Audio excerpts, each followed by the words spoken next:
अमावस्या क्या है? शास्त्रों में अमावस्या तिथि का स्वामी पितृदेव को माना जाता है। अमावस्या सूर्य और चंद्र के मिलन का काल है। इस दिन दोनों एक ही राशि में रहते हैं। हिंदी पंचांग के एक माह में 15-15 तिथियों के 2 पक्ष होते हैं, शुक्ल पक्ष और कृष्ण पक्ष।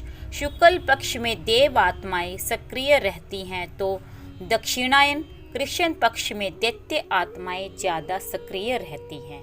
कृष्ण पक्ष में चंद्र की कलाएं घटती हैं तो अमावस्या पर चंद्र पूरी तरह से दिखाई नहीं देता। शुक्ल पक्ष में चंद्रमा की कलाएं बढ़ती हैं, यानी चंद्र बढ़ता है और पूर्णिमा पर चंद्र पूरे आकार में दिखता है। अमावस्या किसी भी महीने का सबसे काला दिन होता है और इसे खतरनाक दिन भी माना जाता है, क्योंकि ऐसा माना जाता है इस दिन बुरी शक्तियों की शक्ति सबसे अधिक होती है। इस दिन जैसे नए काम शुरू नहीं करने चाहिए, नई चीज़ें खरीदनी नहीं चाहिए। उस दिन लंबी दूरी की यात्रा करना भी अशुभ माना जाता है। लेकिन अमावस्या को पितरों की तृप्ति के तर्पण और दान पुण्य का बहुत महत्व होता है। अमावस्या पर किसी पवित्र नदी में स्नान कर सकते हैं, इसका पुण्य लाभ कमा सकते हैं। नहीं तो घर पर ही पानी में गंगा जल डालकर स्नान करें। सुबह सूर्य को जल देकर दिन की शुरुआत करें। ज़रूरतमंद लोगों को दान पुण्य करें। इस दिन किसी भी प्रकार का तामसिक वस्तुओं का सेवन ना करें। मान्यता तो ये है कि चौदस, अमावस और प्रतिपदा ये 3 दिन पवित्र बने रहने में ही भलाई है। सोमवार को पड़ने वाली अमावस्या को सोमवती अमावस्या कहते हैं। इसी प्रकार भौमती अमावस्या, मौनी अमावस्या, शनि अमावस्या, हरियाली अमावस्या, दिवाली अमावस्या व सरपित्र अमावस्या है। इस समय में तांत्रिक सिद्धि करते हैं। कई बुरी आत्माएं तांत्रिक और डायन के संपर्क में आती हैं तो कई सामान्य मनुष्य की तलाश में रहती हैं। तंत्र साधना करने वालों के माने तो अमावस्या की रात को धरती पर भूत प्रेत विचरण करते हैं और पितृ भी तर्पण और श्राद्ध के लिए धरती पर आते हैं। एक कथानुसार बिलासपुर जिले के सिरगटी गांव में हर साल अमावस्या की रात भूतों का मेला लगता है। कहा जाता है पिछले 150 साल से यहाँ भूत आधी रात में नाचते हैं और आत्माओं को इकट्ठा करते हैं। कहते हैं कि इस दिन इन भूतों को देखने वाले जिंदा नहीं रहते। जैसे परमात्मा कभी नहीं मरता, वैसे ही आत्मा भी कभी नहीं मरती। आत्मा परमात्मा का अंश है और परमात्मा परम शक्ति युक्त है। आत्माएं अनेक है, परमात्मा एक है। आत्मा जन्म मरण में आती है, परमात्मा जन्म मरण में से न्यारे हैं। आत्मा का नाम हर जन्म में शरीर के आधार से पड़ता है। परमात्मा का नाम सदा ही शिव रहता है। आत्मा के 3 स्वरूप माने गए हैं, जीवात्मा, प्रेतात्मा और सूक्ष्म आत्मा। जो भौतिक शरीर में वास करती है उसे जीवात्मा कहते हैं। जब इस जीवात्मा का वासना और कामना में शरीर में निवास होता है तब उसे प्रेतात्मा कहते हैं।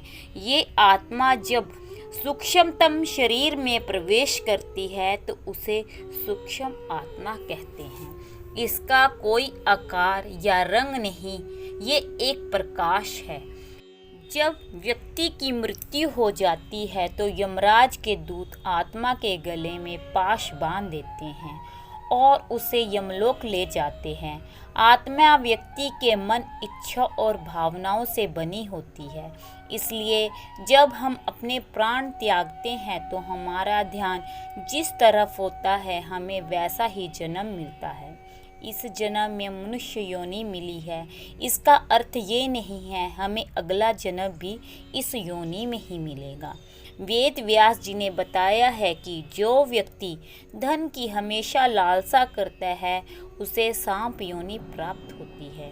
जो व्यक्ति सारा दिन नशे में व्यतीत करता है और अपने आप को चतुर समझता है, वह अगले जन्म में मन बुद्धि के रूप में जन्म लेता है। जो व्यक्ति आलसी होते हैं और शिव पुराण लेटे लेटे सुनते हैं, वे अगले जन्म में अजगर की योनि में प्राप्त होते हैं।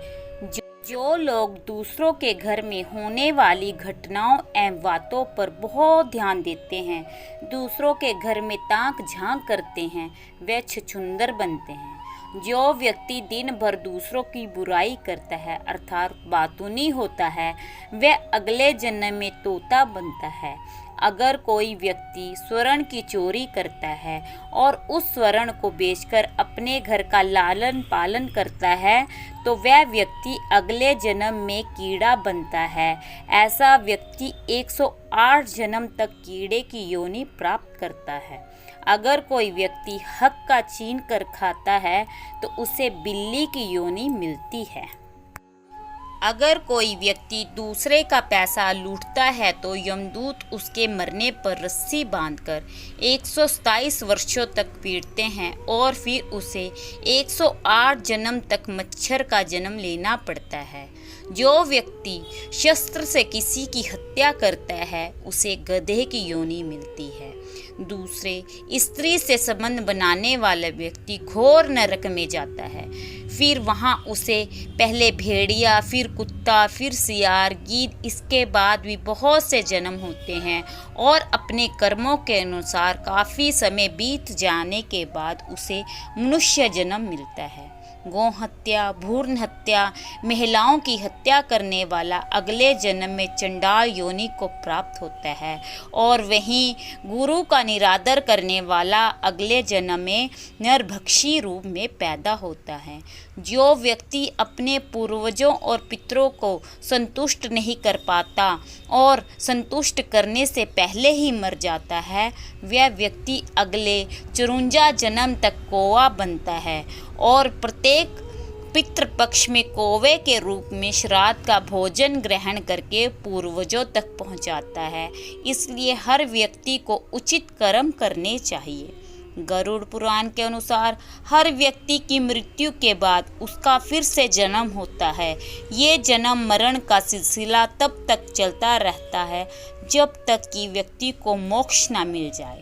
आपका अगला जन्म किस रूप में होना है ये पहले से ही निर्धारित हो चुका है। इसका निर्धारण आपने स्वयं अपने कर्मों के आधार पर किया है। अगर मेरी आपको वीडियो अच्छी लगी हो तो मेरे चैनल को सब्सक्राइब करना मत भूलें। राधे राधे।